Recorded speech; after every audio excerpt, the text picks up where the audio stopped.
Assalamualaikum warahmatullahi wabarakatuh. Bismillahirrahmanirrahim. Assalatu wassalamu ala asrofil anbiya'i wal mursalin Sayyidina wa maulana Muhammadin. Rabbi shrahli sadri wa yassirli amri wahlul 'uqdatam min lisani yafqahu qawli. Selamat malam dan selamat datang kepada Bapak Ibu peserta webinar Gelora Jatim ke-8.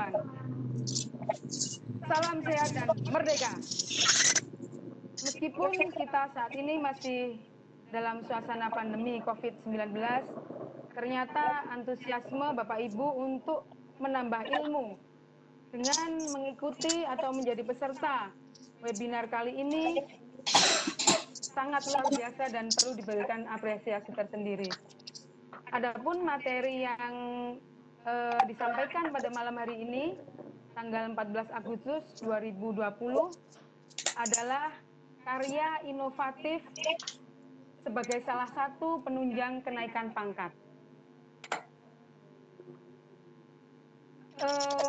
Materi tersebut akan disampaikan oleh Ibu Dr. Anda Diah Istami Suharti, MKPD. Beliau adalah guru dari MAN 1 Kota Malang.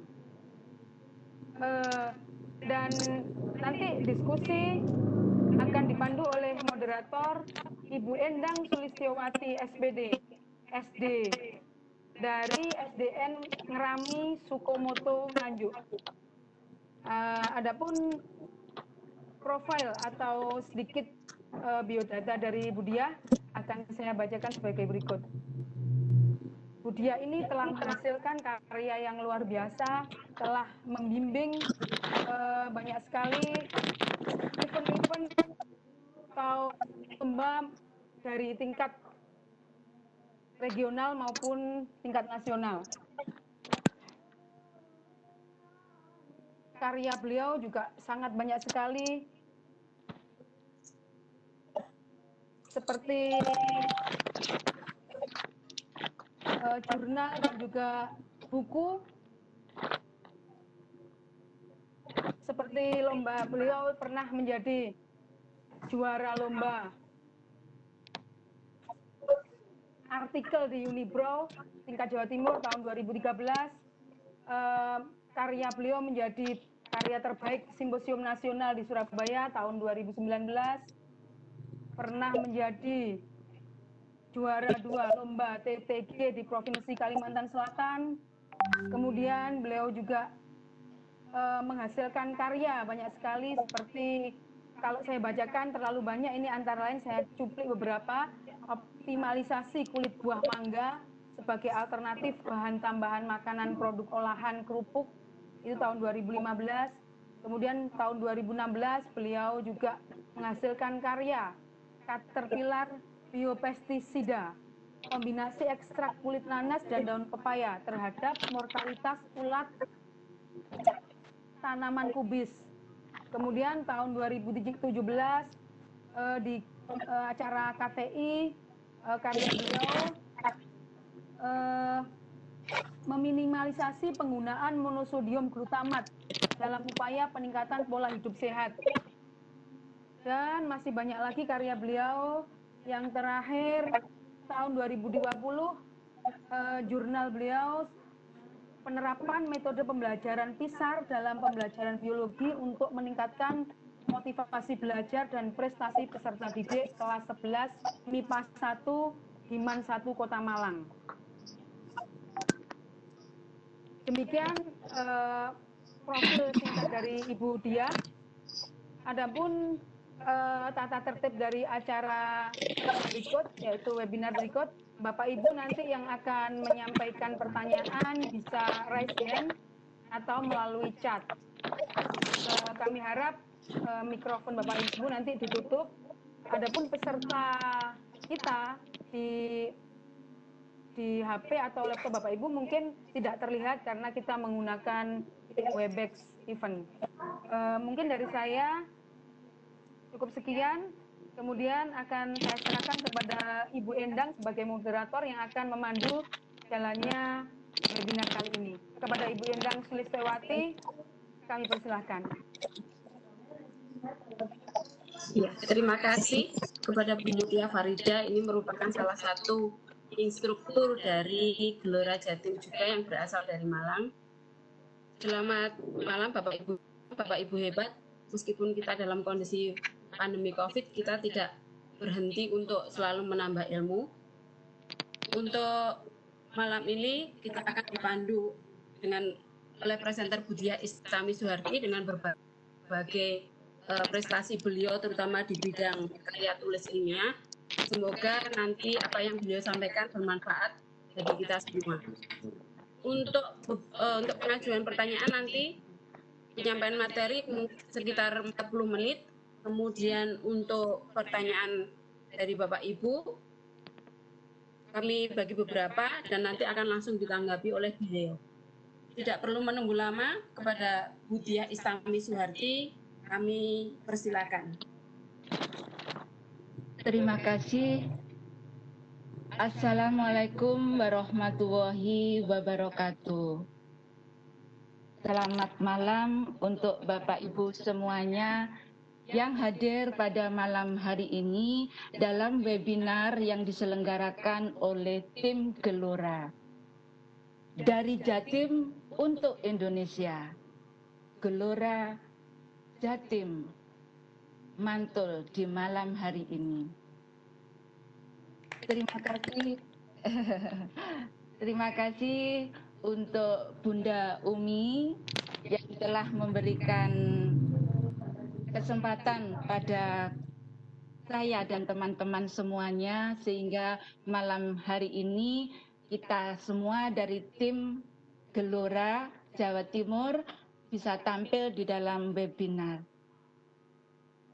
Sebelum saya mulai untuk memberikan materi tentang karya inovatif, saya Budiah Istami Suharti, tadi sudah disampaikan oleh Bu Mutia bahwa saya mengajar di MAN 1 Kota Malang, tepatnya di daerah Tlogomas, dekat Moldinoyo. Pada malam hari ini, saya akan menyampaikan sedikit materi yaitu tentang karya inovatif. Semoga di dalam penyampaian materi saya bisa memberikan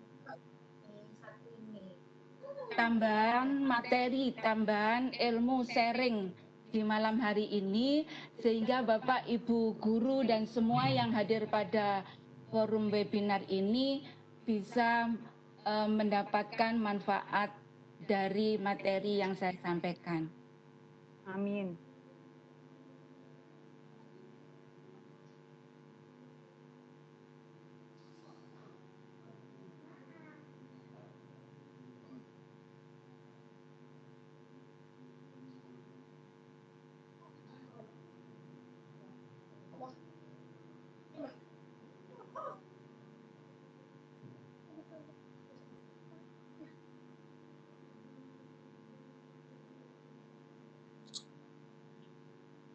Lanjut Budiah. Iya, sudah kelihatan Ibu? Sudah, lanjut Budiah. Ya, sudah kelihatan ya? Sudah Budiah. Ya.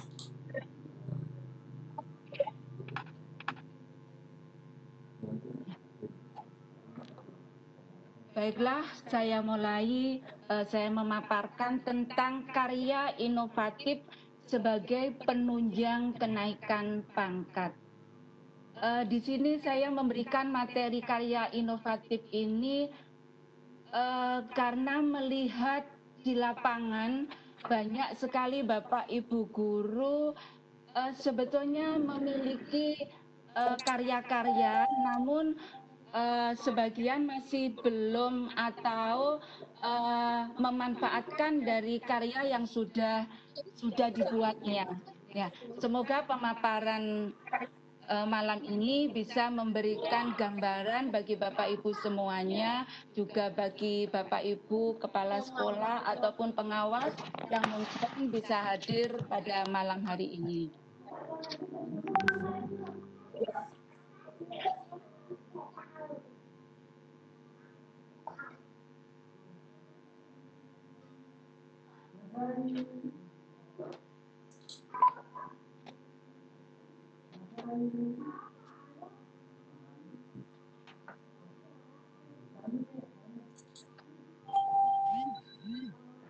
Yang Bapak Ibu tahu bahwa ada poin di dalam pengembangan keprofesian berkelanjutan atau yang disingkat dengan PKB, ya, itu ada di dalam ketentuan angka kredit di mana Bapak Ibu guru saat mengajukan untuk kenaikan pangkat.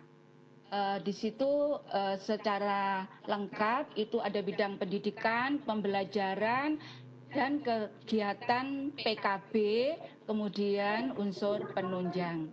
Nah, di sini saya ambil topik yang khusus untuk PKB, diantaranya saya ambil poin tentang karya inovatif. Ya, di sini. Untuk PKB itu ada 3 macam yang harus Bapak Ibu pahami, yaitu tentang pengembangan diri, kemudian publikasi ilmiah, dan karya inovatif. Publikasi ilmiah yang meliputi hasil penelitian atau gagasan inovatif, kemudian buku tes pelajaran, buku pengayaan, dan pedoman guru. Untuk karya inovatif ini yang akan saya kupas pada webinar malam hari ini. Yang paling awal perlu Bapak Ibu ketahui bahwa karya inovatif itu bukan merupakan karya yang menakutkan atau yang menjadi momok atau menjadi kendala dari Bapak Ibu untuk membuat karya tersebut. Sebetulnya itu bisa Bapak Ibu susun di saat Bapak Ibu mengajar sesuai mapel yang Bapak Ibu ampu.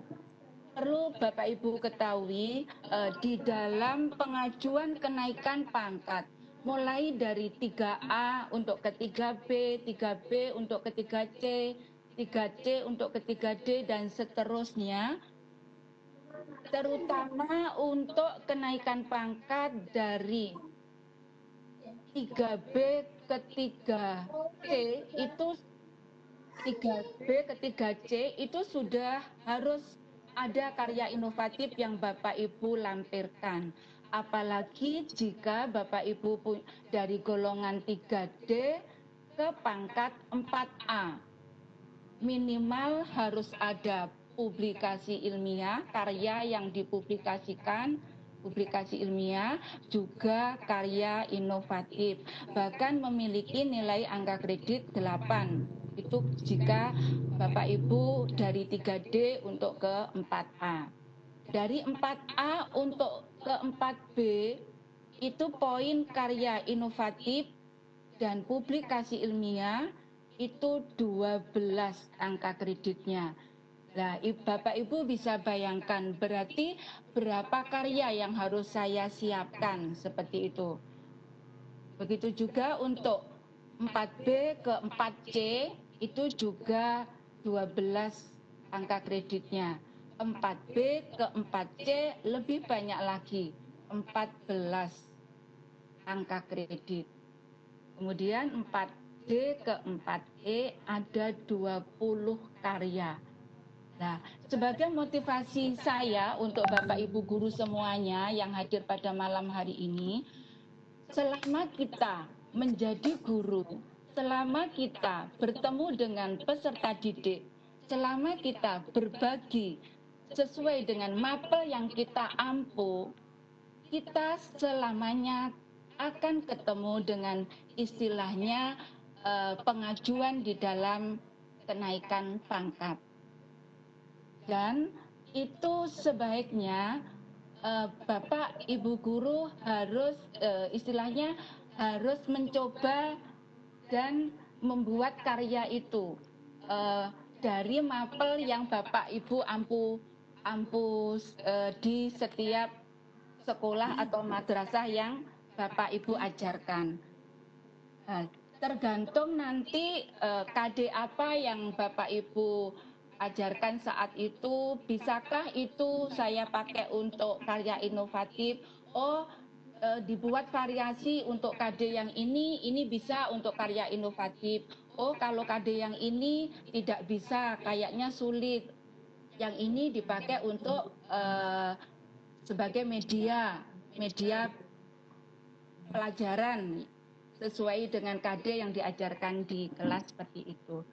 Jadi begitu Bapak Ibu membuat atau mencoba sekali saja, nanti Bapak Ibu akan sudah terbiasa untuk membuat karya media yang sudah dipakai Bapak Ibu ngajar di kelas, kemudian dikembangkan. Lah, itu nanti akan memiliki manfaat yang banyak sekali, tergantung mau dipakai apa dengan Bapak Ibu guru semuanya, seperti itu. Untuk poin di pembuatan teknologi tepat guna yang biasa disingkat dengan TTG, ya, itu ada dua kategori, ada kategori kompleks, ada kategori sederhana. Kalau kategori kompleks itu angka kreditnya 4, kalau kategori sederhana 2. Nanti saya bahas untuk penjabaran bagaimana kategori kompleks seperti apa, kategori yang sederhana seperti apa.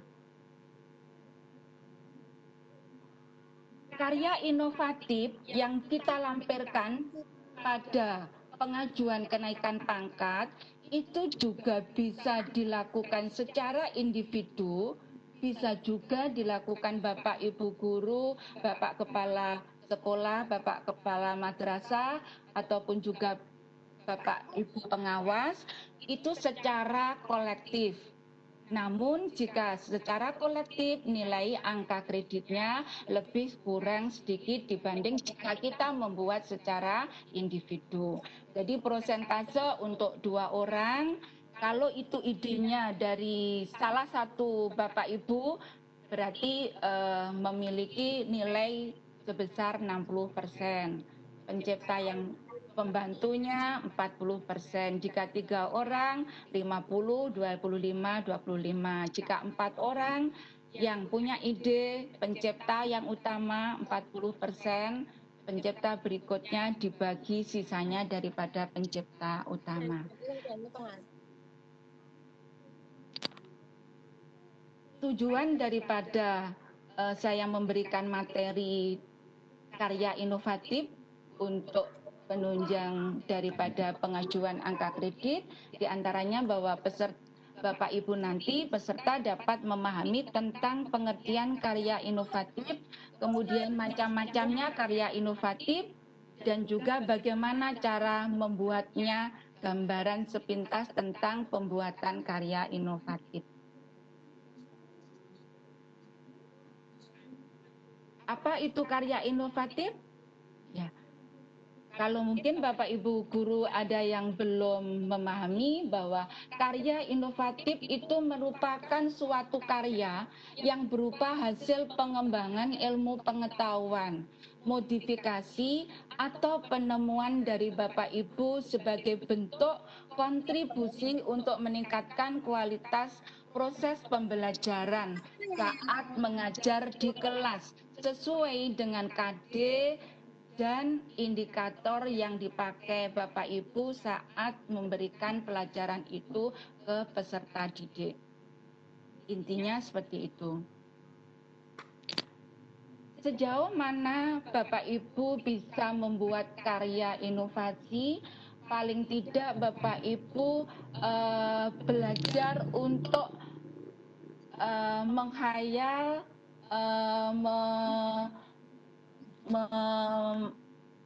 istilahnya menggali ide apa yang ada di otak Bapak Ibu, kemudian disesuaikan dengan KD yang Bapak Ibu terapkan sesuai dengan mapel Bapak Ibu. Mapel apapun, insya Allah karya inovatif itu bisa dihasilkan atau dibuat dari Bapak Ibu. Bentuknya inovasi itu apa yang bisa dihasilkan? Ya, di sini itu awal yang cara menggalinya seperti itu. Bagaimana melakukan inovasi tersebut? Saya membuatnya dari sisi ini atau saya membuatnya dari sisi seperti ini, itu Bapak Ibu harus memiliki bayangan terlebih dahulu.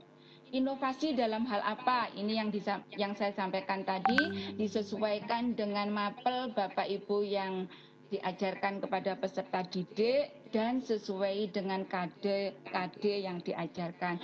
Baik Bapak Ibu yang mengajar di sekolah dasar pun, SMP atau MTS pun, SMA, MA ataupun SMK, semua ini materi karya inovatif ini bisa diterapkan dan dibuat oleh Bapak Ibu semuanya. Kapan berinovasi? Nah, ini menyesuaikan dengan waktu Bapak Ibu yang longgar, kemudian sesuai dengan KD yang dipilihnya. Jenis karya inovatif perlu Bapak Ibu ketahui dan perlu dipahami, yaitu ada 4 poin, 4 macam, 4 jenis.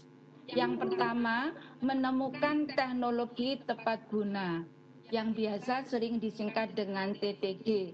Kadangkala ada kegiatan pelatihan TTG, Bapak Ibu yang mengatakan menyebutkan seperti itu, lebih mudah untuk mengucapkannya, yaitu menemukan teknologi tepat guna atau TTG. Kemudian menemukan atau menciptakan karya seni, itu juga salah satu item yang bisa masuk di dalam karya inovatif. Kemudian membuat atau memodifikasi alat pelajaran, alat peraga, alat praktikum, itu juga merupakan karya inovatif. Dan yang keempat, mengikuti pengembangan atau penyusunan standar pedoman soal dan sejenisnya. Jika sudah ada ketentuan dari silabus, kemudian ada pengembangan dari silabus tersebut selama tidak keluar dari realnya. Yang saya maksud realnya di sini tidak keluar dari silabus dan tujuan daripada kurikulum 2013. Jadi pengembangannya ada di dalam poin yang nomor 4. Perbedaan karya inovatif dan publikasi ilmiah ini perlu Bapak Ibu juga memahami biar tidak terjadi pembauran yang hablur, artinya dipukul sama rata. Jadi kadangkala ada pengajuan kenaikan pangkat, kemudian karya itu tidak dinilai dari tim penilai baik di Diknas maupun di Kemenak, dikarenakan judulnya karya inovatif, tetapi isinya dan lampirannya tidak sesuai dengan ketentuan karya inovatif. Kalau karya inovatif itu bentuknya adalah benda tertentu, sesuatu yang bisa ditunjukkan secara fakta, secara nyata. Hanya di saat pengajuan nanti benda tersebut untuk melampirkannya saat pengajuan kenaikan pangkat dengan pengambilan foto, kemudian foto, gambar.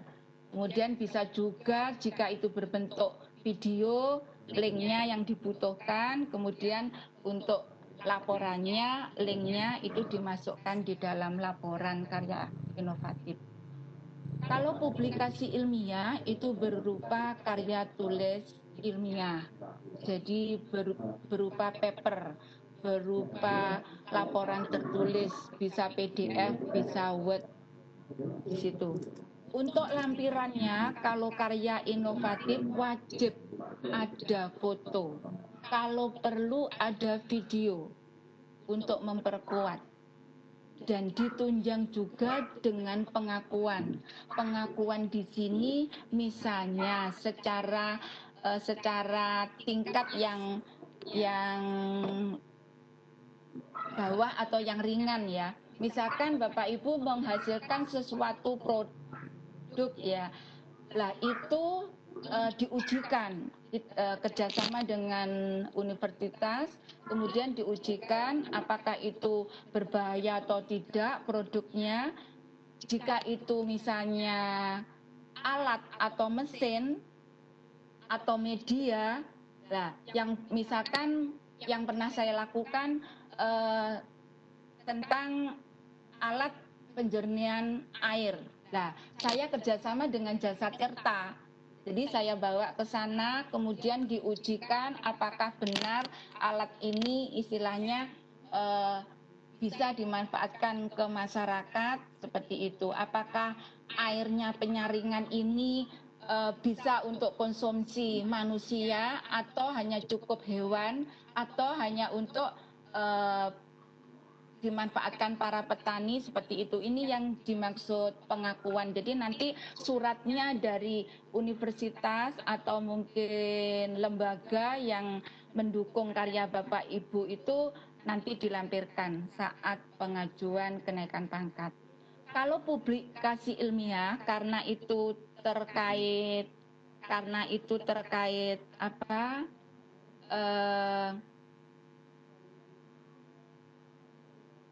Karya tulis ilmiah yang misalkan dihubungkan dengan pembelajaran Bapak Ibu, bisa itu.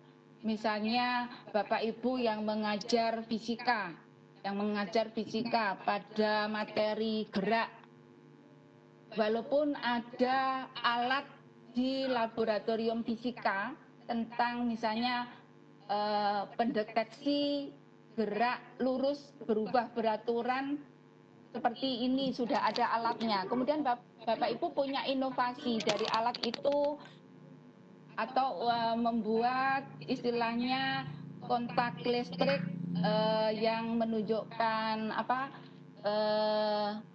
penghantaran listrik itu, dan itu modifikasi dari Bapak Ibu sendiri. Lah, itu bisa masuk di dalam publikasi ilmiah kalau itu alatnya sudah dari laboratorium. Lah, Bapak Ibu membuat karya tulis terkait itu dengan modifikasi, ditulis dalam bentuk karya tulis ilmiah. Maka itu dilampirkan RPP-nya, soalnya cenderung ke perangkat yang sesuai dengan KD, seperti itu. Kemudian perbedaan yang ketiga, kalau karya inovatif, jika karya itu gagal, jika karya itu diajukan, kemudian ditolak, karya inovatif itu masih bisa untuk diperbaiki. Kalau karya tulis ilmiah, jika itu memang tidak diakui atau di ACC, lebih baik Bapak Ibu membuat judul yang baru. Ada beberapa kemungkinan tim penilai, pengalaman saya dan pernah sharing dengan beberapa teman guru yang saat itu sama-sama pas kegiatan, tidak diberikannya nilai di tim penilai itu bukan karena salah karyanya, bukan salah tulisannya Bapak Ibu. Kadangkala di antara itu judul yang Bapak Ibu pakai itu sudah dipakai oleh beberapa Bapak Ibu guru yang sudah mengajukan lebih awal. Karena tim penilai memiliki kunci untuk mendeteksi judul karya Bapak Ibu. Oleh karena itu, pengalaman saya saat pernah mengajukan awal-awal dari 3D ke 4A kalau nggak salah itu ya, saya mengajukan karya banyak sekali, namun dari 6 itu hanya 3 yang dinilai. Terus akhirnya saya cari kelemahannya di mana 3 karya yang tidak dinilai itu. Salah satu itu judulnya kurang sesuai dengan mapel yang Bapak ampu, itu Bapak Ibu ampu. Kemudian yang kedua kurang menarik, artinya datar-datar aja. Oh, itu sudah dilakukan dan alat di laboratorium sudah ada kalau itu misalnya untuk bidang IPA. Seperti itu ya Bapak Ibu gambarannya. Kemudian korelasi karya inovatif dan tugas mengajar guru, karya seni itu dapat dilakukan oleh semua guru, karya teknologi juga, pengembangan eksperimen tentang praktikum juga, semua itu bisa dilakukan untuk guru mengajar saat mengajar di kelas. Nanti bisa dipelajari dan dipahami sendiri ya Bapak Ibu semuanya. Nanti PPT-nya saya berikan kepada Bapak Ibu semuanya. Kategori karya inovatif yang tadi sudah di awal bahwa ada sederhana, ada kompleks. Yang bagaimana yang digolongkan sederhana, yang bagaimana yang digolongkan kompleks. Jika inovasi Bapak Ibu itu rendah atau tidak terlalu menantang, maka dikategorikan di dalam karya inovatif yang sederhana. Kurang sulit, semua orang diperkirakan bisa melakukan itu. Nah, di sini titik utamanya. Nah, itu angka kreditnya 2. Jadi Bapak Ibu kalau memasukkan karya yang seperti itu, berarti di kolom perhitungan kenaikan pangkat yang angka kreditnya 2, yaitu kategori sederhana. Untuk yang karya inovatif kompleks, inovasinya tinggi, betul-betul menantang, betul-betul kalau bahasanya sekarang keren, bisa diimplementasikan ke masyarakat, tidak hanya di bidang pendidikan. Nah, ini inovasi yang tinggi. Kemudian sulit, artinya tidak semua orang bisa melakukan. Alur kerjanya rumit, perlu waktu, biayanya juga cukup besar seperti itu. Modifikasinya tinggi, ya, itu memiliki nilai angka kredit 4.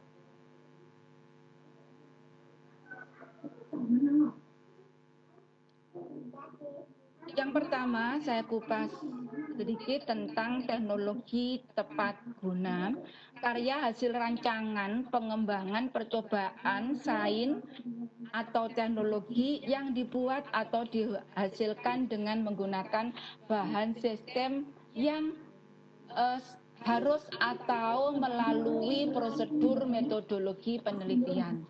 Maka itu termasuk di TTG, teknologi tepat guna. Jenis karya teknologi tepat guna atau TTG diantaranya, ini saya berikan gambaran, jadi Bapak Ibu misalkan punya wawasan, punya keinginan, saya ingin membuat karya inovatif tentang TTG, masuk di poin yang mana gitu.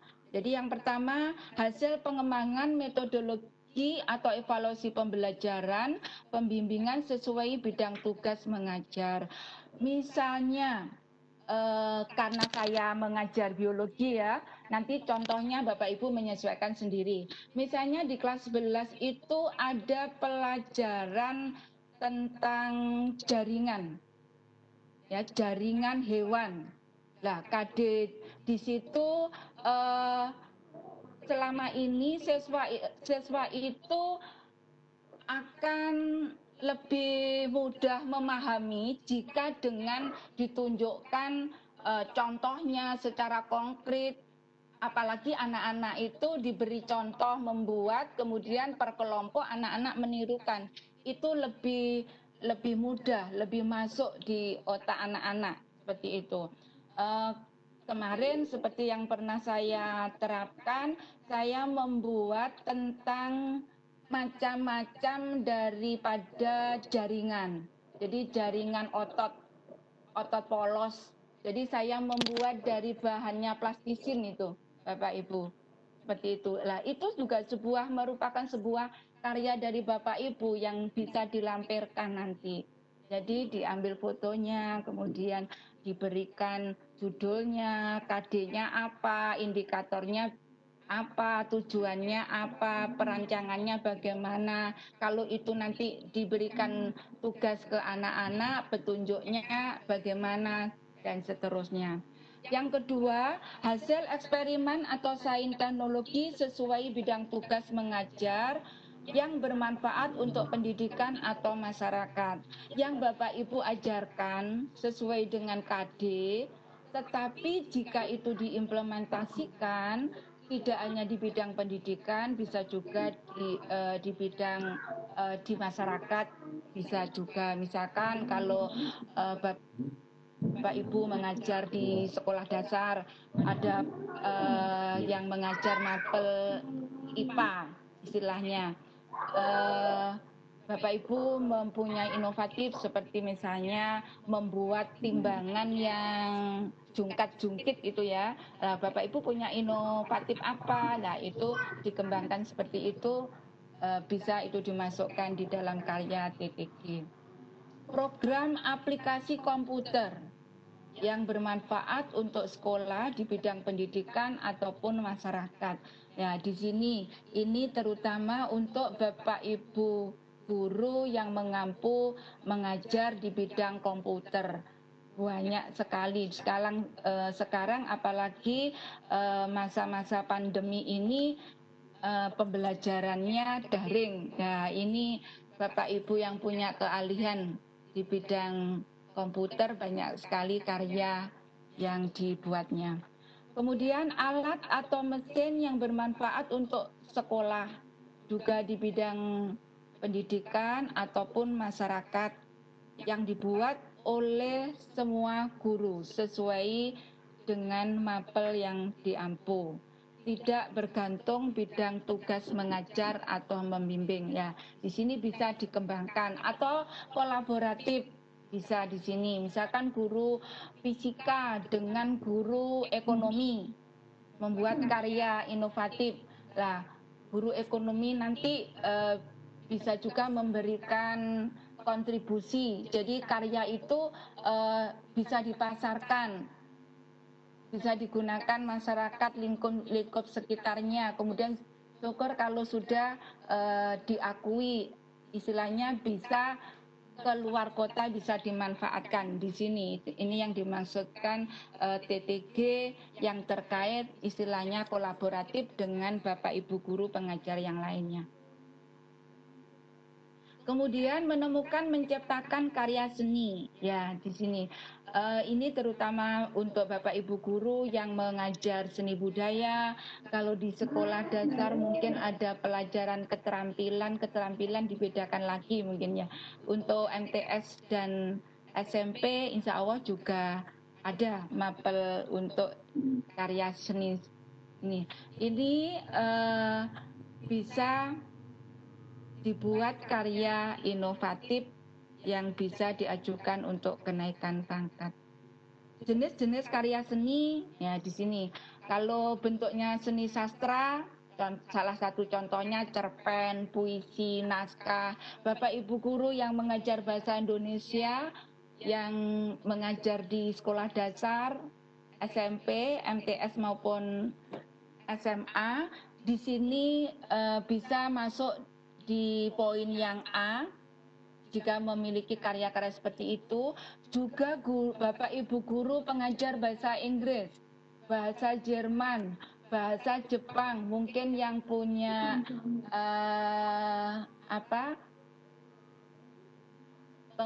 mengajar mapel tambahan istilahnya. Di situ ada bahasa Jepang seperti itu. Nah, berarti cerpennya, puisinya disesuaikan dengan bahasa mapel yang Bapak Ibu ampu. Seni rupa, lah ini banyak sekali karya ya ini karya yang dihasilkan Bapak Ibu ini bisa masuk di pengajuan kenaikan pangkat. Desain komunikasi visual seperti membuat brosur, poster, fotografi ini juga bisa. Nanti saya berikan contoh apa-apa, poin-poin apa yang harus dimasukkan, bagaimana cara menyusunnya untuk dilampirkannya saat pengajuan kenaikan pangkat.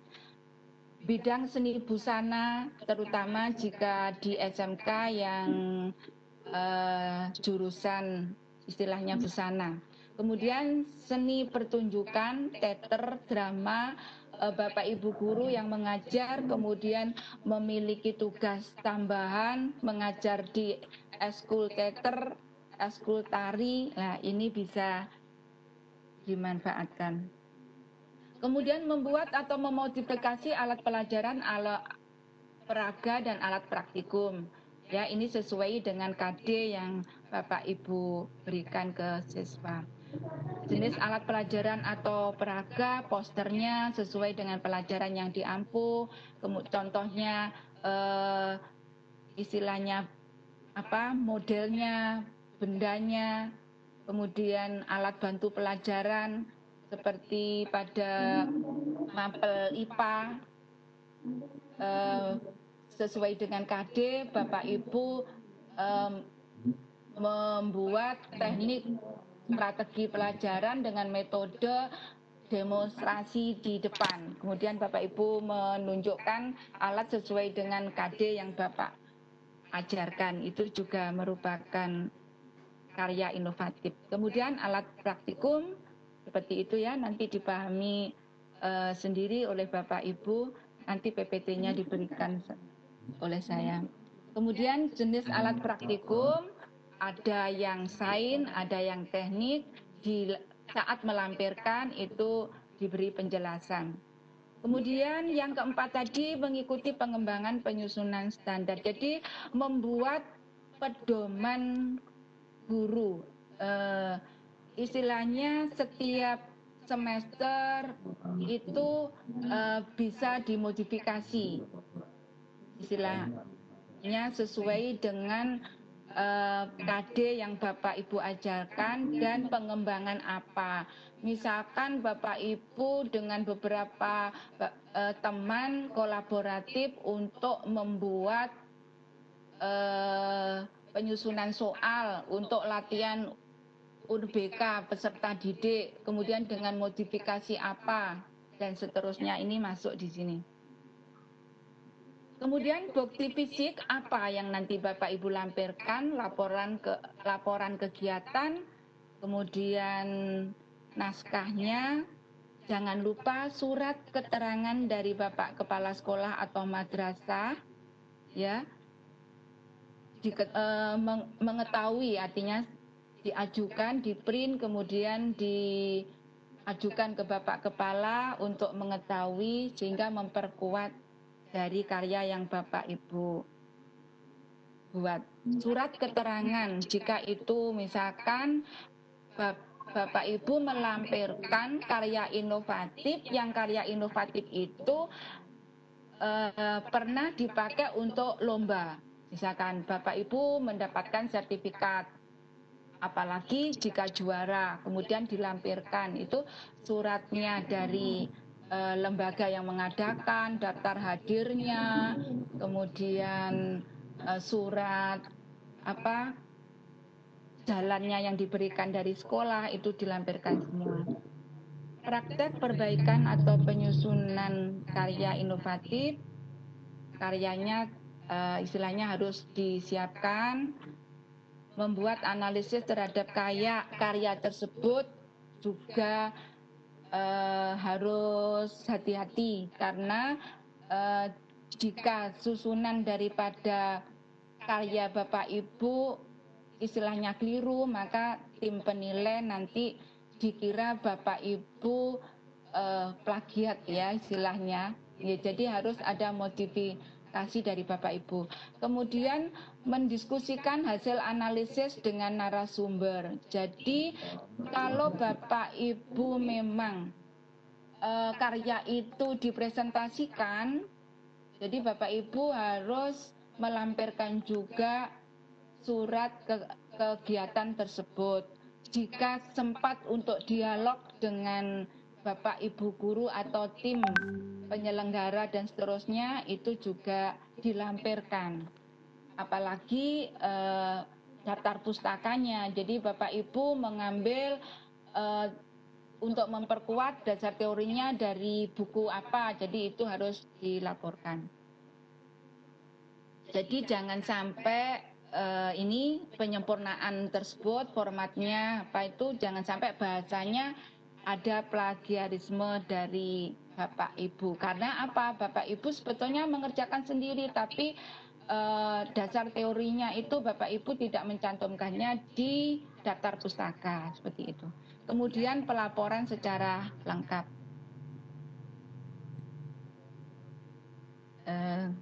Itu kemudian saya tunjukkan lagi ada satu PPT yang perlu Bapak Ibu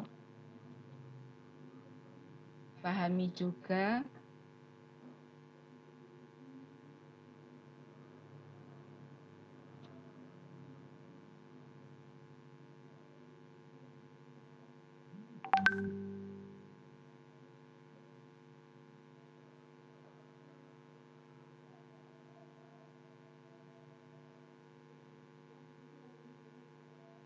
Karya sains atau TTG, karya hasil rancangan pengembangan percobaan sains tadi yang teknologi, itu dibuat atau dihasilkan dengan menggunakan bahan, harus ada metodologi penelitian. Kalau itu terkait dengan pembelajaran di kelas, ya runtutnya sesuai apa. Pengalaman saya, pernah saya revisi saat 3D dari 3D ke 4A itu, karena karya yang saya lampirkan itu kurang istilahnya kurang urut metodologi penelitiannya, metodologi karya tersebut itu juga perlu Bapak Ibu pahami. Nah, ciri karya sains yang dapat dinilai angka kreditnya itu bermanfaat untuk tugas guru. Ada modifikasi dilampiri surat keterangan. Tadi sudah saya berikan ya, nanti bisa dibaca dan dipahami di PPT. Macam karya sains tadi Bapak Ibu, hasil pengembangan model pembelajaran.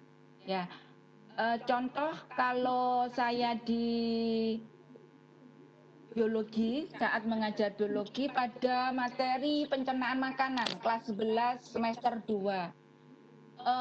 Biar variasi dalam mengajar, biar variatif, anak-anak tidak bosan.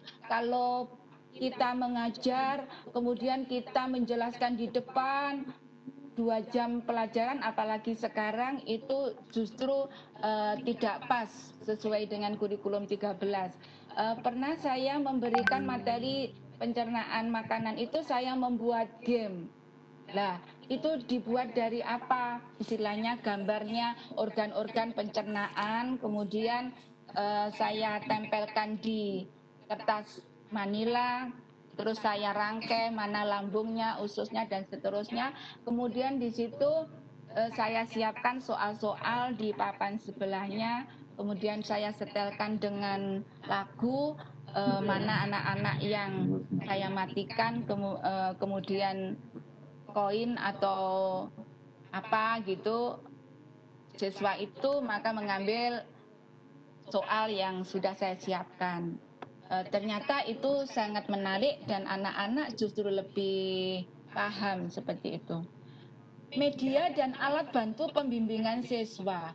untuk Bapak Ibu guru yang mempunyai tugas di luar jam di kelas, misalkan pembimbing atau pembina di teater seperti itu ya. Kemudian Bapak Ibu ada sebuah karya mengikutkan lomba. Nah, ini bisa dimasukkan di karya inovatif. Seperti saya sebagai pembimbing KIR, kelompok ilmiah remaja, membimbing anak-anak untuk lomba LKTI. Nah,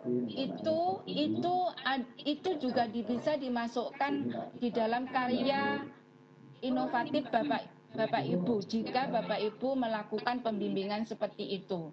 Namun tidak makalah lengkap bab 1 sampai bab 5 yang dikumpulkan di saat naikkan pangkat, tidak, tapi disusun sesuai laporannya. Nah, alangkah baiknya biar tidak dikembalikan oleh tim penilai, pengalaman saya sesuaikan dengan KD jika memang pembimbingan itu bisa masuk. Tapi ada kalanya ada juga yang bisa lolos sekalipun itu tidak ada di dalam KD yang Bapak Ibu ajarkan, namun karena Bapak Ibu sebagai pembimbing ada surat tugasnya dari Bapak Kepala Sekolah atau Bapak Kepala Madrasah itu dilampirkan, ternyata itu juga dinilai oleh tim penilai. Kemudian program aplikasi komputer dan yang lainnya tadi di awal sudah saya berikan gambaran. Ini pembuatan poster media tadi ya, yang bisa dimanfaatkan di sekolah ataupun di masyarakat itu juga. Kemudian pembuatan media atau animasi, kemudian membuat film, buat video.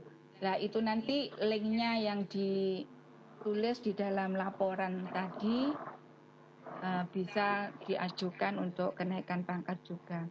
Kemudian alat bantu pelatihan atau pembimbingan tertentu yang digunakan untuk siswa di sekolah atau madrasah. Pernah saya mencoba membimbing anak-anak KIR, kelompok ilmiah remaja, yang di madrasah kami sekarang tergabung di dalam program unggulan riset ya.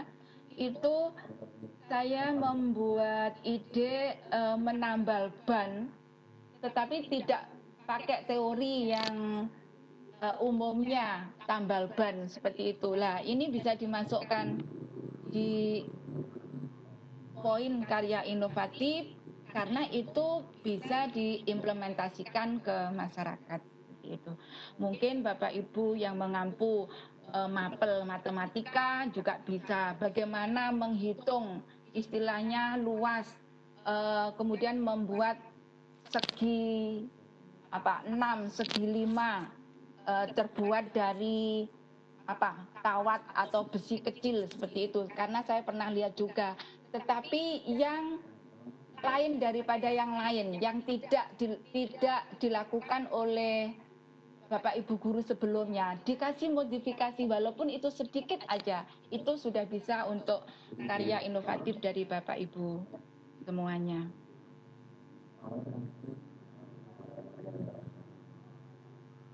Media dan alat bantu pembimbingan siswa seperti itu tadi ya, Bapak Ibu yang mengajar di IT, robotik, karyanya diikutkan lomba, kemudian juara. Sekalipun tidak sampai juara, karya itu bisa dilampirkan, yaitu difoto, kemudian diberi ulasan seperti gambaran saya tadi. Kemudian ini sudah tadi komputer tadi sudah ya. Kemudian bahan ajar mandiri yang berbasis komputer. Ini sudah banyak dilakukan untuk pembelajaran. Sudah banyak ini Bapak Ibu yang sudah membuat aplikasi untuk pembelajaran, tidak tergantung dari yang sudah diberikan dari atas, artinya oh ini Google Form modelnya kalau misalkan membuat soal atau pengumpulan tugas padanya seperti ini. Tetapi banyak Bapak Ibu yang mengajar komputer sudah memiliki inovatif yang sangat-sangat bagus sekali. Saya juga lihat dan tahu sendiri dari teman yang mengajar komputer. Kemudian sistem penilaiannya juga ada yang lebih cepat, sehingga kita cepat bisa melihat hasil dari peserta didik. Alat atau mesin yang bisa diimplementasikan di sini ada modifikasi. Contohnya misalkan apa ya, guru MIPA kali ya untuk SMP atau MTS, atau mungkin Bapak Ibu guru pengajar yang IPA itu bisa juga. Ada juga apa itu, knalpot. Saya pernah sharing, ada teman yang punya ide seperti itu. Knalpot itu di dalamnya itu dikasih alat, jadi asap itu tidak banyak keluar dari knalpot itu, tetapi dihubungkan dengan mapel yang Bapak Ibu ampu. Untuk biologi bisa kolaboratif dengan fisika mungkin ya. Untuk pencemarannya ini terkait mapel biologi, mungkin gerak lintas cepatnya berkurangnya asap keluar lah, perhitungannya gimana itu ada di fisika. Jadi Bapak Ibu bisa kolaboratif dengan Bapak Ibu guru yang lainnya. Atau mungkin guru yang mapel yang lain, mungkin yang terkait misalkan kayak mapel fikih, dihubungkan dengan mapel fikih itu juga bisa juga. Banyak sekali contohnya Bapak Ibu. Kemudian konstruksi yang bermanfaat, alat atau konstruksi yang bermanfaat untuk pendidikan atau masyarakat. Di situ untuk tadi di awal sudah sedikit saya jelaskan alat penyaring air tanpa listrik. Ya, ini contoh yang sudah saya terapkan. Jadi di Kota Batu itu ada pabrik tahu. Limbahnya itu mengotori sungai yang ada di Kota Batu. Nah, di situ saya punya inisiatif atau muncul ide bagaimana kalau menyaring limbahnya tahu yang cair terutama yaitu biar tidak mengotori sungai, tetapi airnya bisa dimanfaatkan gitu. Kemudian saya berikan bimbingan kepada anak-anak riset. Nah, kemudian saya ikutkan lomba. Alhamdulillah kemarin bisa masuk di lomba opsi final. Nah, seperti itu masuk di alat mesin tertentu untuk keperluan masyarakat. Alat pencetak kue atau mendol.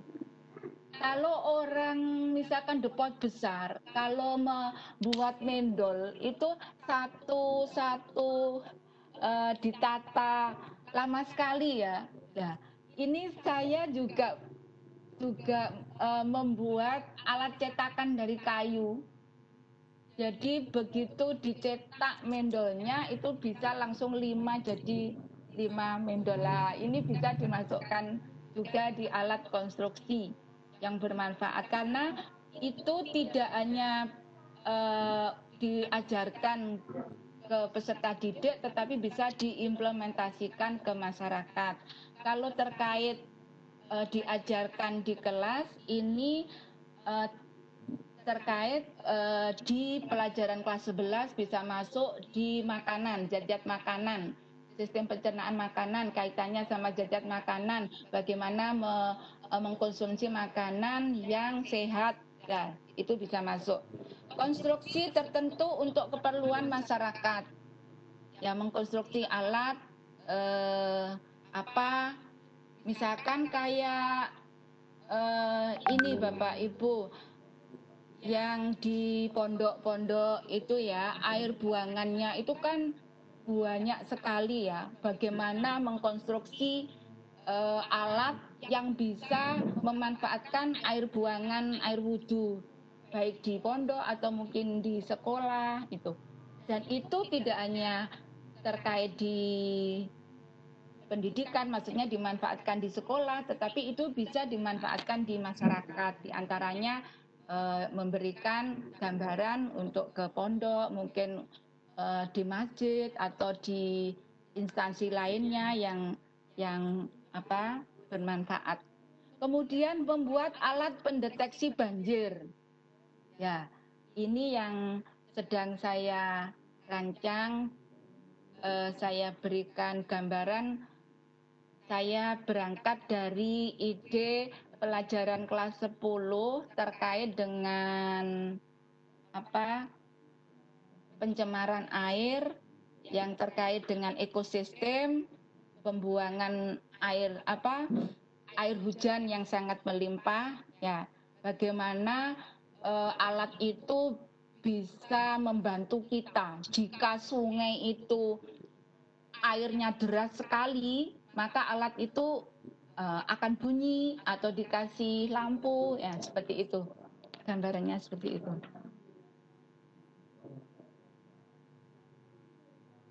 Ini tadi rambu kategori karya sains yang di awal saya sampaikan tadi, kategori sederhana. Ya, di sini salah satunya jika itu berupa bahan ajar berbasis komputer, waktunya 30 menit atau kurang dari 45 menit. Jika itu berupa poster yang rapi, menarik, jumlah posternya istilahnya macam-macamnya itu sekitar 8 sampai 10. Jika itu media alat tertentu itu jika digunakan untuk diskusi peserta didik bisa dibedakan antara kelompok satu dengan kelompok yang lainnya. Untuk kategori sederhana, maaf itu tadi yang untuk kategori yang sederhana itu yang terkait komputer, Bapak Ibu pengajar komputer itu jika modifikasinya kurang dari 50%. Jika itu konstruksi alat pun juga kurang dari 50%. Kalau kompleksnya lebih dari 45%. Seperti itu ya Bapak Ibu. Jika itu komputer, Bapak Ibu pengajar komputer dimasukkan kategori kompleks tadi jika istilahnya modifikasinya lebih rumit, lebih sulit, menantang, lebih dari 50%. Kemudian karya seni, ya itu banyak sekali ya membuat ini figura dengan modifikasi atau membuat helm yang bisa memberikan kontak kepada pemakai. Istilahnya kalau misalkan ada helm yang belum dicantolkan itu ya, berarti helmnya itu bunyi ya, itu juga bisa juga masuk di dalam karya seni. Kemudian jenis-jenis karya seni tadi sudah saya jabarkan ya, untuk contoh-contohnya yang lainnya nanti bisa dipahami. Biar nanti ada waktu untuk tanya jawab jika Bapak Ibu mau sharing apa-apa yang Bapak Ibu tanyakan ke saya. Kategori karya seni itu jika sederhana itu kalau itu diikutkan ke lomba itu kecamatan dan kabupaten. Jika nasional, internasional itu masuk kategori kompleks. Untuk laporan karya teknologi tepat guna atau TTG laporannya itu harus mencakup poin-poin, di antaranya yang pertama halaman judul. Di judul ada nama karya teknologi pada covernya, diberi cover ya Bapak Ibu. Nah, kemudian logo di mana Bapak Ibu guru mengajar. Jadi logo sekolah, logo madrasah diperkuat dengan logo Dignas untuk yang ngajar di SD, di SMP, untuk yang ngajar di MI, MA, MTS, logo Kemenak, seperti itu. Kemudian jangan lupa di bawah nama diberi NIP dan nama sekolah atau madrasah dari Bapak Ibu. Kemudian yang kedua halaman pengesahan. Ya. Tadi di depan sudah saya terangkan bahwa untuk memperkuat karya Bapak Ibu yang dilampirkan di pengajuan kenaikan pangkat itu minta ditandatangani Bapak Kepala Sekolah atau Bapak Kepala Madrasah untuk mengetahui. Nah, pengalaman saya tidak hanya cukup Bapak Kepala Madrasah saja, tetapi saya kalau itu karya inovatif, kalau itu PTK, kalau itu karya tulis ilmiah guru, kalau itu artikel ilmiah, kemarin pengalaman saya juga mintakan tanda tangan ke Bapak Ibu pengawas di kantor Kemenak. Jadi kalau Bapak Ibu ngajar di naungan Dignas berarti ke kepala Dignas. Kenapa? Untuk memperkuat bahwa itu betul-betul karya kita, betul-betul kita yang membuat itu, seperti itu. Jangan lupa kalau itu bentuknya PTK atau kalau itu bentuknya karya tulis ilmiah guru, artinya karya tulis ilmiah yang berupa bab 1 sampai bab 5 seperti itu, dilampirkan juga originalitasnya. Artinya bahwa itu betul-betul yang menerangkan bahwa itu karyanya Bapak Ibu. Yaitu seperti tadi, Bapak Kepala Sekolah atau Bapak Kepala Madrasah, kemudian Bapak Ibu dulu sebagai peneliti atau pembuat karya, kemudian sebelah kirinya Bapak Kepala Sekolah atau Bapak Kepala Madrasah, bawah tengah itu baru mengetahui pengawas.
Dulu dia.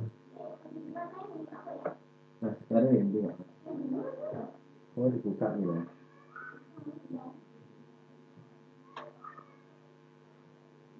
Sekali bisa, dan yang terakhir yang keempat pasti bisa. Itu ya. Itu aja, itu saja Bapak Ibu yang bisa saya sampaikan pada Bapak Ibu semuanya. Semoga bermanfaat. Sedikit materi ilmu niatan saya berbagi pada Bapak Ibu semuanya. Terima kasih. Iya. Wassalamualaikum warahmatullahi wabarakatuh. Masih ada sesi tanya jawab. Waalaikumsalam warahmatullahi wabarakatuh. Terima kasih Bu Dia. Iya, Materinya luar biasa.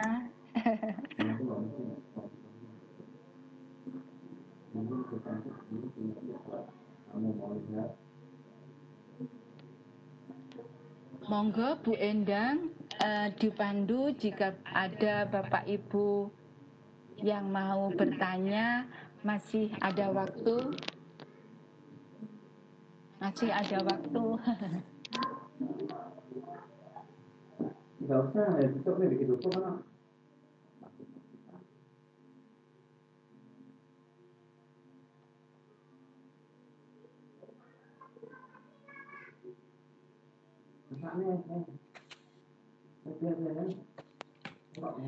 Untuk pertanyaan yang pertama dari Pak Putu Tirta.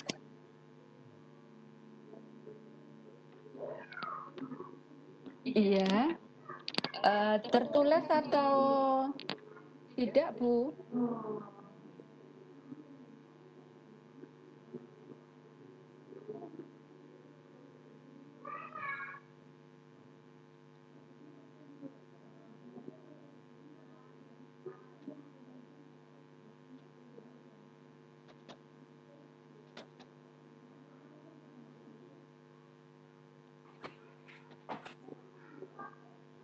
Halo, Bu Ratna.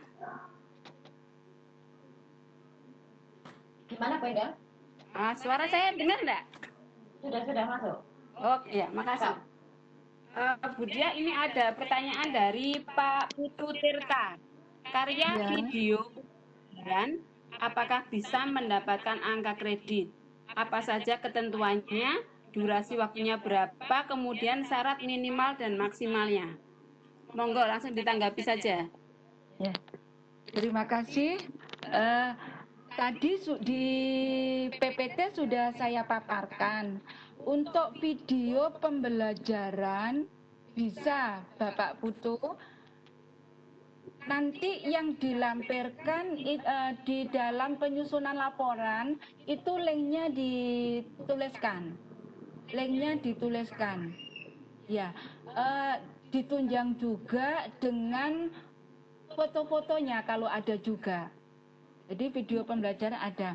Untuk durasinya hampir sama juga dengan karya untuk Bapak Ibu yang mengajar komputer.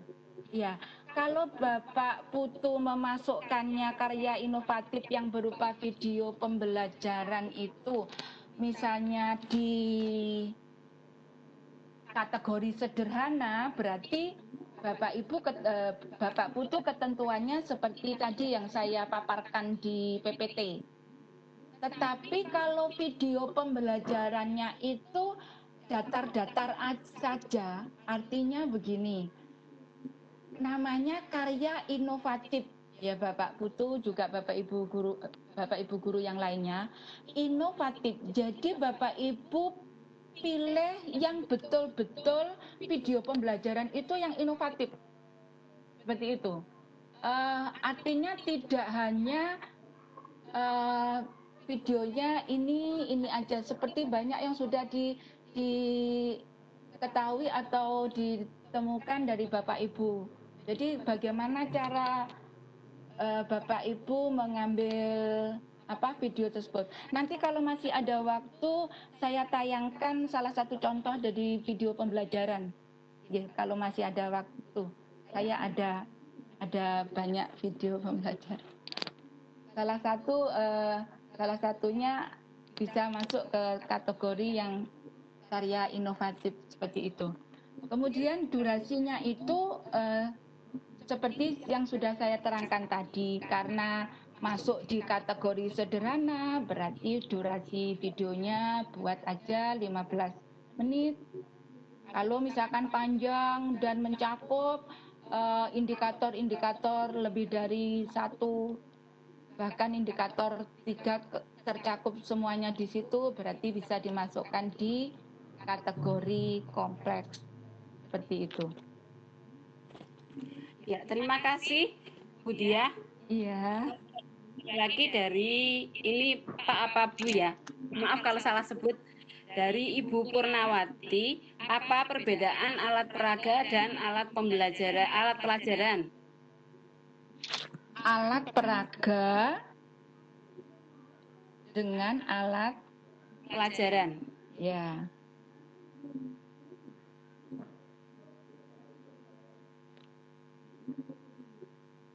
Ya.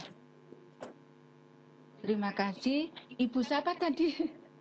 Purnawati. Purna, Bapak atau Ibu? Iya. Iya. Takut salah sebut nanti. Ya, terima kasih Bu Purna kayak Bu. Ya. Bedanya alat peraga dengan alat pelajaran. Kalau alat peraga ataupun alat pelajaran yang bisa masuk di karya inovatif itu juga alat peraga atau alat pelajaran yang itu inovatif dari Bapak Ibu, bukan yang sudah ada di petunjuk pembelajaran, sudah ada di petunjuk misalnya di buku cetak atau mungkin pendukung yang lainnya, tetapi itu yang belum ada. Kalau toh ada, diberi modifikasi, walaupun itu modifikasinya tidak 100%, tidak 50%, atau ada 40% modifikasi, itu insya Allah bisa digolongkan di dalam karya inovatif yang bisa dilampirkan. Kalau alat peraga dominan yang terkait kegiatan pembelajaran yang ini, eksperimen, pengamatan, atau yang KD-nya itu anak-anak perlu pengembangan materi tersebut gitu. Kalau alat pelajaran itu yang sudah pokok, yang sudah biasa memang itu contohnya Bapak Ibu PPT. Jangan sampai kayak inovatif itu PPT Bapak Ibu ngajar itu dimasukkan di karya inovatif. Kecuali kalau PPT itu betul-betul dimodifikasi yang bagus seperti itu. Tapi kalau PPT-nya PPT yang biasa aja itu dimasukkan di poin kenaikan pangkat, tapi penunjang daripada pembelajaran, tapi nggak masuk di karya inovatif. Maksudnya saya bukan berarti PPT itu tidak ada gunanya, tidak, tetapi tidak bisa masuk di dalam karya inovatif seperti itu. Demikian Bu Purnawati. Ya, terima kasih Bu Dia. Ini ada lagi di kolom chat. Saya bacakan saja.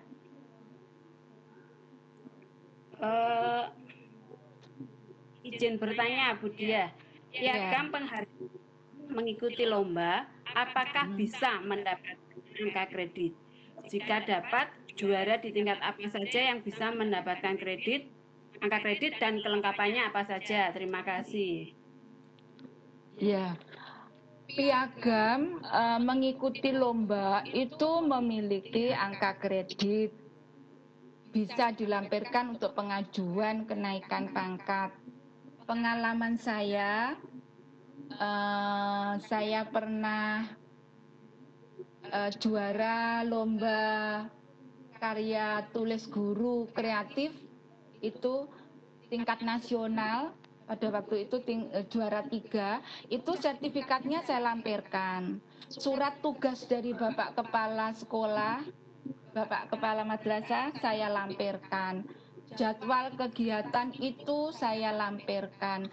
Dan saya lampirkan juga bukti fisik karya saya, foto-fotonya sedikit aja, beberapa, 1 halaman ada 3 foto.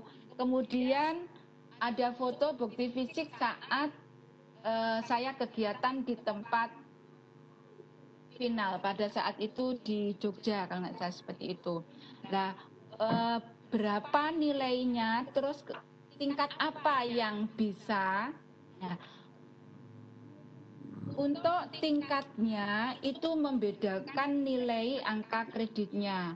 Jika itu tingkat nasional atau internasional, nilainya akan beda. Ya, jadi kalau tingkat tingkat kota itu 1. Kalau tingkat Jatim 1,5 kalau nggak salah seperti itu. Jadi yang ada bedanya seperti itu. Sama seperti seminar untuk tingkat kota, Jatim, nasional, internasional juga memiliki nilai yang beda.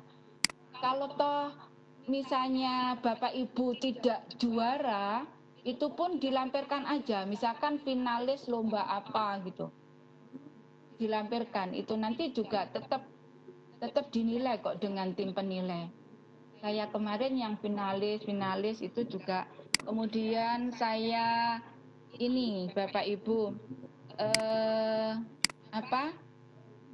jurnal, untuk jurnal ilmiah itu pun juga memiliki nilai angka kredit yang harus dilampirkan di dalam pengajuan, terutama yang kenaikan pangkat dari 4 mulai 3D.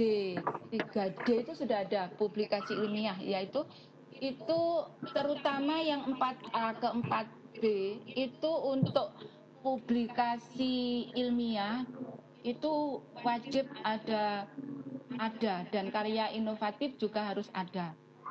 Bahkan untuk 4A ke 4B wajib dibuat dalam bentuk laporan. Jadi berupa seperti PTK gitu. Seperti itu. Demikian Ibu. Ya, terima kasih Bu Dia. Ini saya lanjut dari sebentar sebelum saya lanjut, host ada yang raise hand enggak? Kalau ada yang raise hand, kita lanjut dulu ke raise hand. Oh, banyak ini yang raise hand, Bu. Yo, yang raise hand dulu. Oke. Ini raise hand tapi benar, yang raise hand ini banyak yang raise hand. Mungkin kita kasih kesempatan ke Pak Abnuhan.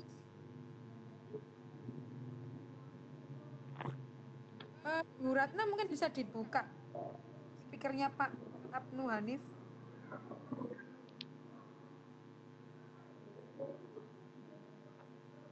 Sudah, Bu. Oh ya, ini Bu sudah Bu, Pak Abnu Hanif sudah dibuka speakernya. Monggo Pak Ibnu Hanif, bisa tanya secara langsung kepada Bu Dia Istami. Halo, selamat malam Pak Ibnu Hanif. Pak Ibnu, lanjut ke penanya berikutnya aja Bu Mutia. Yang raise hand. Ada Pak Aris Sugianto. Dengan Pak.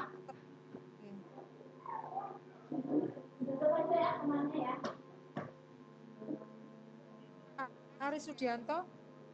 Saya nggak bisa buka. Dibuka sama Bu Ratna. Ya. Sudah. Ya, Bu. Halo, Enak. Pak Aris, langsung. Ya.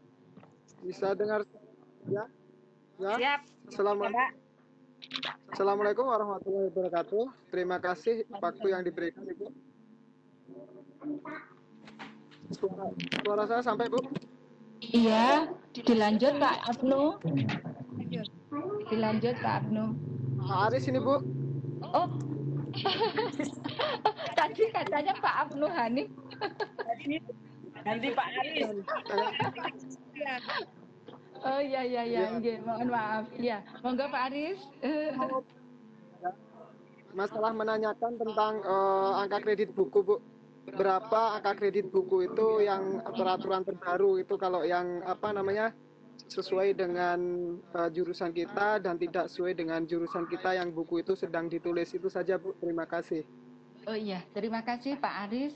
Ya, untuk angka kredit buku, jika buku itu sudah ISSN, itu nilainya 4. Nilainya 4. Tapi Bapak Ibu, seandainya Bapak Ibu mengajukan kenaikan pangkat, buku itu ternyata misalnya karyanya belum sempat untuk didaftarkan ISSN, tulis saja nilai angka kreditnya 4. Pengalaman saya kemarin saya juga seperti itu. Jadi seperti PTK, jika Bapak Ibu belum sempat PTK, halo Bu Dia. Halo Ibu, Lanjut, gimana? Bu Dia. Ya, ini saya lanjutkan. Halo Bu Dia. Bentar, sedikit penjelasan dari Pak Aris, sedikit. Itu jadi itu misalkan tidak sempat untuk dipresentasikan, misalkan ke workshop dan atau ke forum MGMP misalkan itu diseminarkan aja di sekolah Bapak Ibu dengan teman Bapak Ibu guru di sekolah itu. Kemudian Bapak kepala sekolah atau Bapak kepala madrasah membuatkan surat. Istilahnya Bapak Ibu sebagai pemateri di dalam pemaparan itu. Nanti dituliskan di pengajuan itu nilainya 4 gitu. Seperti itu. Gitu ya Pak Aris. Ini yang bertanya banyak katanya Bu. Monggo Ibu, siapa lagi? Ya, saya lanjutkan ke yang di chat, di kolom chat. Apabila dari Pak Hermansyah, apabila karya inovatif dikerjakan secara kolaboratif lebih dari 1 orang, apakah bisa membuat laporannya dan diajukan menjadi angka kredit? Dan berapa batasan minimal atau maksimal, baik untuk kategori sederhana atau kompleks? Terima kasih Pak Hermansyah. Tadi di awal sudah saya paparkan pada PPT sudah ada, nanti bisa Bapak Hermansyah lihat ya. Bisa dilakukan kolaboratif jika itu 2 orang dan ide itu misalkan dari Bapak A atau Ibu A, berarti Bapak A tadi mempunyai persentase 60%. Lah jika karya itu adalah sebuah buku, sebuah karya tulis guru, karya tulis ilmiah guru yang mempunyai nilai angka kredit 4. Angka kredit 4. Berarti jika itu pencipta utama, maka pencipta utama misalkan Bapak A tadi ya, berarti Bapak A tadi mencantumkan di angka kredit 3. Sementara temannya Bapak tadi melampirkan karya yang sama memiliki nilai angka kredit 1. Dituliskannya 1. Seperti itu. Lah nanti yang dilampirkannya apa? Sama seperti petunjuk saya di atas tadi. Lah untuk lembar pengesahannya itu juga dijelaskan bahwa ini karya kolaboratif sebagai ketua atau istilahnya ide seperti ini Bapak siapa. Kemudian untuk anggotanya Bapak apa? Misalkan itu 3 orang seperti persentase yang saya berikan di PPT tadi. Seperti itu nggih Pak Hermansyah. Ya, terima kasih Bunda. Sebentar, ini ada masih banyak. Kita waktunya host masih berapa ya? Kita tepat jam 9 atau nambah ini? 9.15. 9.15 masih ada 15 menit lagi. Oke. Ya. Dari Iha Maya, mengapa setiap penilai memiliki penafsiran yang berbeda? Menyoal buku 4 dan buku 5, buku pedoman kegiatan pengembangan keprofesian, sehingga berakibat pada penilaian yang berbeda-beda untuk setiap penilainya. Monggo Bu Dia. Terima kasih. Ini yang bertanya Bu Himawaya ini pakai raise hand atau pakai chat? Di kolom Q&A, Bun. Kalau misalkan bisa, saya pengen tahu istilahnya yang tidak dinilai itu catatannya apa dari tim penilai. Pengalaman saya itu jika ada ada catatan saat pengajuan, kemudian untuk disuruh merevisi itu pasti ada catatannya. Jadi yang menyimpulkan untuk beda di tim penilai itu dalam hal seperti apa gitu.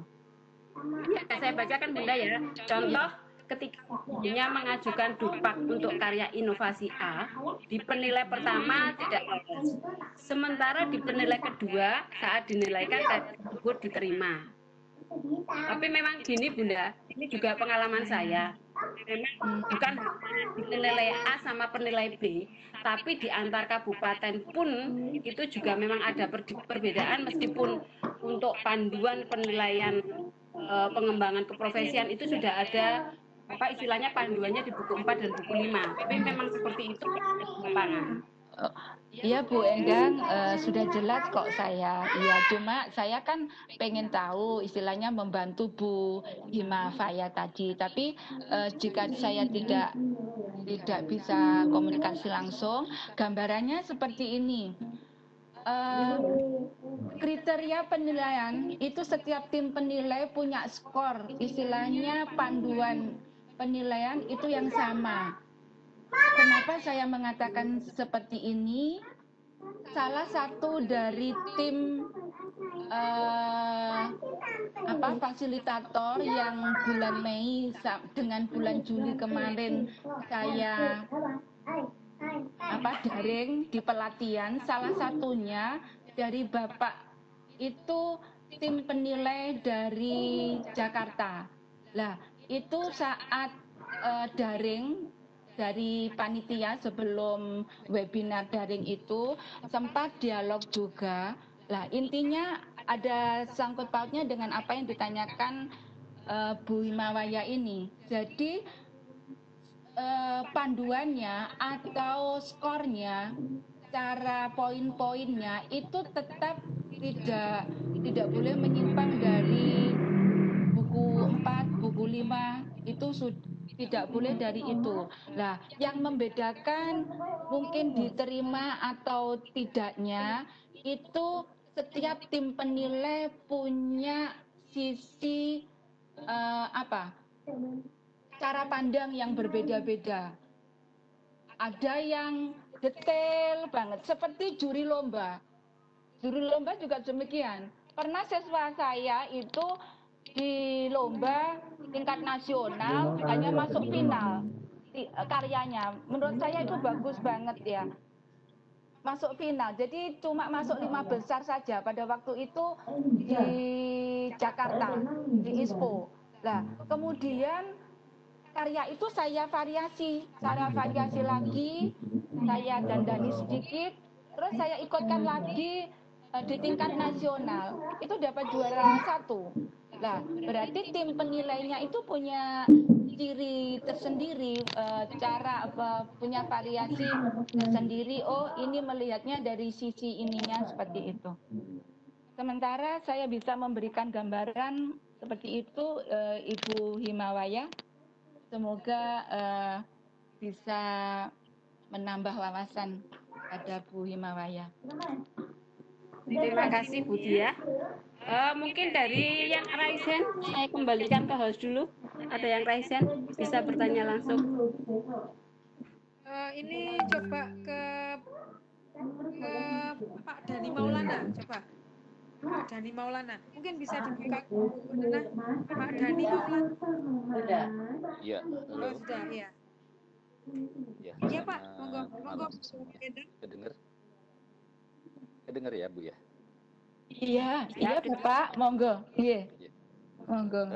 Saya ada beberapa pertanyaan terkait pengesahan karya tulis tadi. Ya, sebetulnya saya juga mau sharing sih, tadi ada beberapa poin yang menurut saya agak kurang pas dengan buku 4 dan buku 5. Seperti pertanyaan Pak Putu dari Bali tadi mengenai jumlah kelompok itu, Ibu Diah tadi harus memberikan nilai PTK yang satu anggota ketuanya 3, anggotanya 1. Padahal kan di buku 4 itu jelas pembagian persentasenya 60%, 40% kalau 2 orang. Kalau 3 orang kan 50%, 25, 25.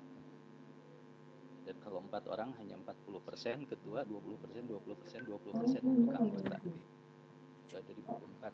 Iya. Yang jadi Ya, pertanyaan saya, iya, yang monggo. jadi pertanyaan saya, tadi Bu Diah sempat mengatakan bahwa pengesahan karya teknologi itu Bu Diah mengenai filter air itu sampai ke perguruan tinggi gitu. Padahal di buku 5 hanya diminta kalau karya teknologi itu digunakan oleh masyarakat tingkat kelurahan, cukup dari masyarakat tingkat kelurahan saja, atau kalau digunakan di sekolah ya cukup disahkan oleh sekolah saja, sehingga tidak perlu institusi yang lebih besar untuk memberikan pengesahan. Karena bagi saya kalau seorang guru harus mendapatkan pengesahan sampai ke lembaga-lembaga seperti itu, ya ini perlu waktu, perlu tenaga, dan mungkin perlu biayanya lebih. Jadi saya hanya merujuk ke buku 5. Di sini poin 28D bahwa pengakuan itu hanya dari kelurahan atau dari sekolah, tergantung di mana alat itu digunakan gitu. Dan satu lagi terkait pengesahan tadi, Ibu Diah selalu mendapatkan pengesahan dari pengawas. Nah, pertanyaan saya dasarnya dari mana? Yang saya baca dari buku 4 dan buku 5, pengesahan itu cukup dari kepala sekolah saja. Itu aja Bu Diah, mohon sharingnya. Terima kasih Pak Murdani. Ya, waalaikumsalam warahmatullahi wabarakatuh. Terima kasih. Sebelum menginjak yang poin pertanyaannya Pak Murdani, saya mempertegas untuk jawaban saya yang saya berikan ke Pak Hermansyah ya, Bapak Murdani, mungkin juga untuk Bapak Ibu yang lainnya. Saya memang sudah memberikan gambaran tadi untuk prosentase penilaian kalau kolektif itu 60%, 40%. Jika bukan jika, istilahnya ketentuan untuk buku itu memang ada 4 angka kredit jika buku itu istilahnya sudah dipresentasikan. Itu sesuai dengan buku 4 itu 4 angka kreditnya, dan itu juga sudah saya laksanakan di saat saya kenaikan pangkat di 4A ke 4B. Nah, kolektif yang tak maksud 60%, penilaian tim penilai, kalau yang lainnya jumlahnya angka kredit 1, 2, 3, 4, 0,1, 0,7, yang dimaksud 60% di sini, saya memberikan 3 tadi tidak keluar dari real, tetapi saya mengacu juga dari buku 4. Maksudnya begini, kalau karya itu dinilai 4, sementara itu kolektif, ya, kalau misalnya 60% dengan 40%, itu kan tidak 2 dibanding 1, Bapak. Ya, pertimbangannya dari tim penilai itu tapi itu seperti juga yang ditanyakan, yang disampaikan oleh Bu Sapa tadi, antara tim penilai 1 dengan tim penilai yang lainnya beda. Ya, itu gaya sendiri atau sisi yang beda yang dimiliki oleh Bapak Ibu penilai seperti itu. Jadi saya tidak istilahnya bukan menyimpang dari buku 4, itu berdasarkan buku 4, iya, karena teman saya juga ada yang karyanya kolektif itu juga diikutkan, bisa itu diikutkan untuk pengajuan kenaikan pangkat, dan itu juga di ACC gitu. Jadi 3 di situ maksudnya karena perbandingannya tidak dua dibanding 1, ibaratnya seperti itu. Jadi mungkin ada tim penilai yang memberikan 2-2, wah ini wes biar adil 2-2, ya kemungkinan bisa terjadi di lapangan seperti itu. Kemudian untuk untuk sharingnya Pak Murdani tadi, di buku ketentuan memang cukup Bapak Kepala Sekolah dengan Bapak Madrasah. Dan itu pun juga ada karya saya yang tidak saya bawa ke Porwas, ke pengawas atau ke kantor. Tetapi karya saya itu sebelum saya bawa ke Bapak Kepala Madrasah, saya tuliskan nomor buku di perpustakaan madrasah saya. Jadi itu pada saat itu di perpustakaan itu saya minta ke teman ini, saya titip untuk di perpustakaan, kemudian saya minta tanda istilahnya nomor buku untuk urut di perpustakaan itu. Seperti itu. Saya tidak ke Bapak pengawas juga. Nah, tidak ada ketentuan. Saya kan tadi di awal saya juga sudah bilang, Pak Murdhani, kita sharing aja. Cukup untuk istilahnya pembuat, peneliti, pengajar, kemudian sebelah kirinya Bapak Kepala Sekolah atau Bapak Kepala Madrasah. Namun, jika pengen istilahnya, oh benar-benar ini terus paling tidak kantor kita istilahnya tahu istilahnya kalau mungkin karya itu betul-betul memang dilakukan oleh Bapak Ibu guru itu sendiri lah. Saya kemarin sebagian memang saya bawa ke kantor Kemenak karena saya kan di madrasah jadi di bawah naungan Kemenak gitu. Tapi yang saya berikan contoh tadi yang tidak ada tanda tangannya Bapak pengawas ya juga dinilai juga istilahnya. Untuk memperkuat saya ke perpustakaan sekolah atau madrasah saya seperti itu. Gambarannya seperti itu ya Pak Murdhani. Dilanjut Bu Endang. Ya, terima kasih. Semakin banyak pertanyaan. Budia, ini beberapa pertanyaan mungkin nanti silakan Bapak Ibu yang memang masih ada angan-angan untuk ditanyakan bisa share nomor HP-nya Budia nggih? Nggih. Atau langsung saya dikte di sini. Monggo. Saya dikte.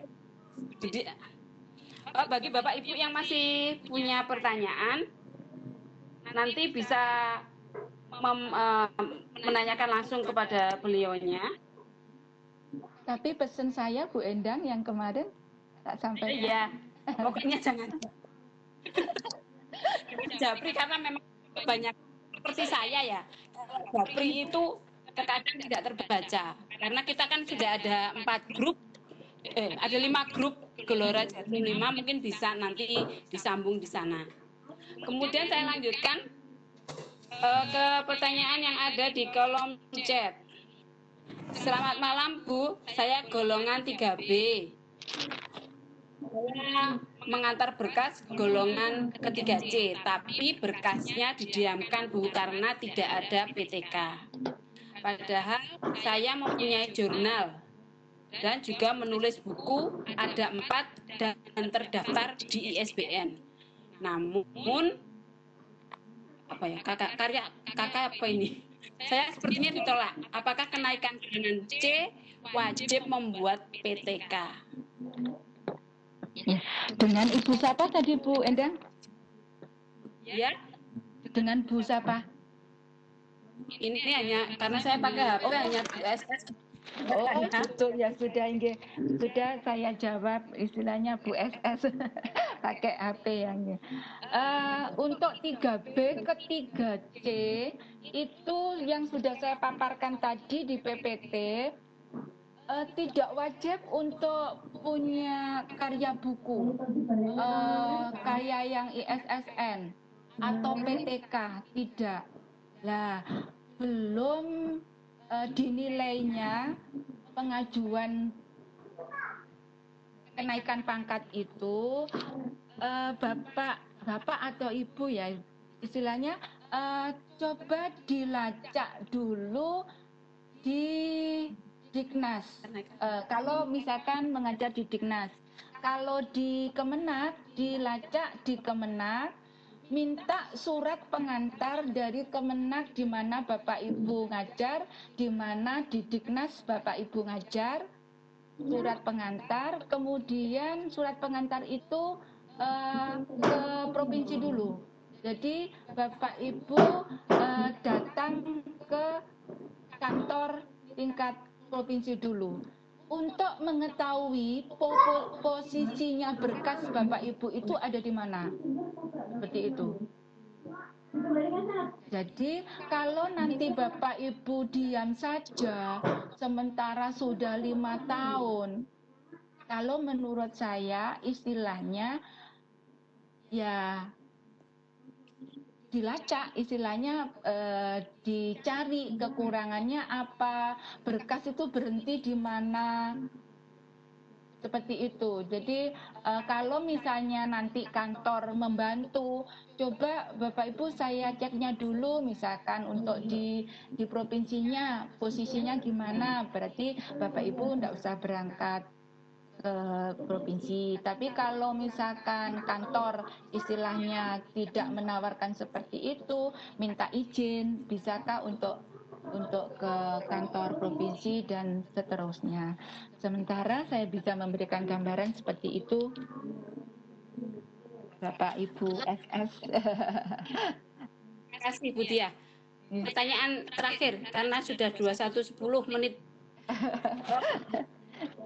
Iya. Menggunakan salah satu aplikasi untuk pembelajaran yang dimaksud dengan program aplikasi komputer adalah membuat aplikasi. Bu Endang, diulang Bu Endang. Ya, terima kasih, saya ulang ya. Yang dimaksud dengan program aplikasi, kok naik ini? Sebentar. Jadi naik turun ini. Oh ya, yang dimaksud dengan aplikasi komputer adalah membuat aplikasi atau seperti apa, atau menggunakan salah satu aplikasi untuk media pembelajaran, misalnya kita membuat materi dengan Microsoft 365. Kemudian yang kedua, multimedia pembelajaran interaktif termasuk di bagian apa, Bu Dia? Monggo. Ya. Yang terakhir. Ya.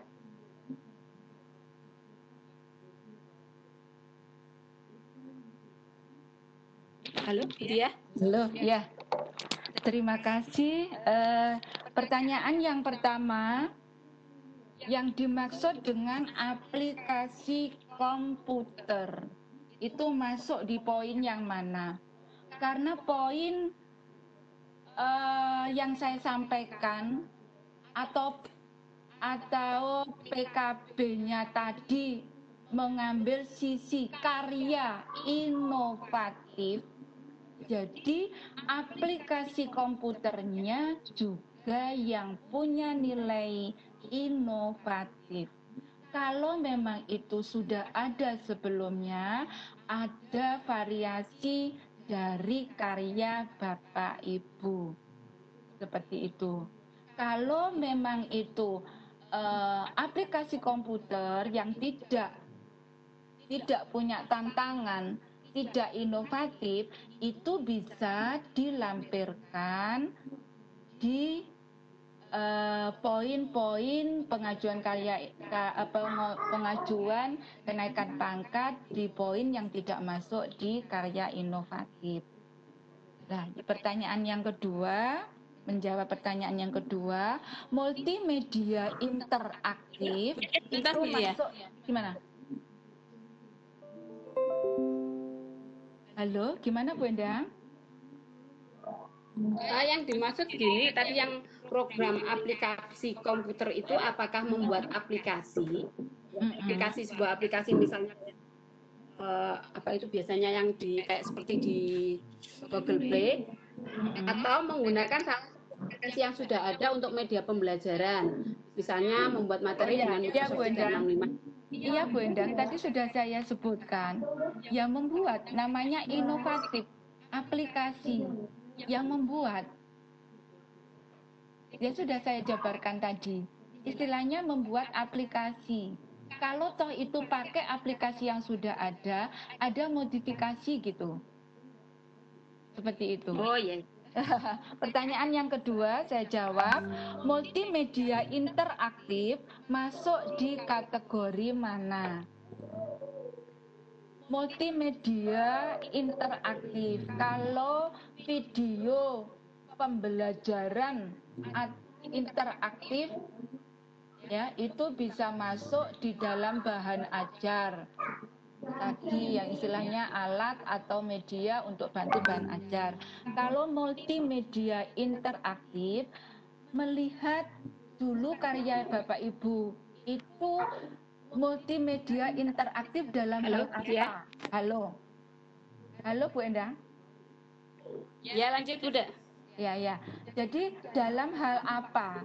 Istilahnya poin-poin di macam-macam TTG tadi, di macam karya inovatif tadi, di TTG atau di seninya atau di poin-poin konstruksinya atau di alat media, alat peraga, bahan ajar seperti itu. Jadi multimedia interaktifnya Bapak Ibu yang maksud itu multimedia interaktif yang bagaimana gitu. Karena misalnya untuk mapel sejarah, untuk mapel kimia, untuk mapel biologi, atau untuk mapel Bapak Ibu pengajar akidah akhlak atau fikih, beda istilahnya seperti itu. Jadi nanti lihat di situ. Tetapi multimedia interaktif itu masuk di karya inovatif. Seperti itu. Seperti itu Bu Endang. Ya, terima kasih Bu Diah karena waktu sudah menunjukkan 21.15 menit. Demikian tadi Bapak Ibu hebat yang sudah bergabung malam ini tentang berbagi karya inovatif sebagai kenaikan pangkat.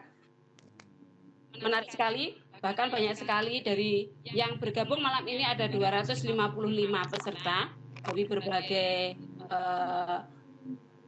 dari seluruh Indonesia. Semoga apa yang disampaikan Bu Diah bermanfaat bagi kita semua. Terima kasih. Terima kasih kepada Bapak Ibu yang sudah bergabung. Waktu saya kembalikan kepada host. Silakan Bu Mutia. Iya, terima kasih. Paparan yang luar biasa sekali dari Ibu Dr. Anda Diah Istami Suharti dengan jumlah partisipan 255 dari seluruh Indonesia. Alhamdulillah sekali ada tambahan ilmu untuk kita, terutama para guru, untuk bisa menghasilkan karya inovatif. Ternyata setelah kita ikuti paparan dari Bu Diah, karya inovatif itu tidak seberat atau tidak sesulit seperti yang kita bayangkan. Terima kasih untuk Bu Diah dan Bu Endang. Dan poin yang perlu saya garis bawahi tadi, semangat bisa, yakin bisa, harus bisa, dan pasti bisa. Terima kasih. Sampai ketemu lagi di acara Gelora Jatim berikutnya.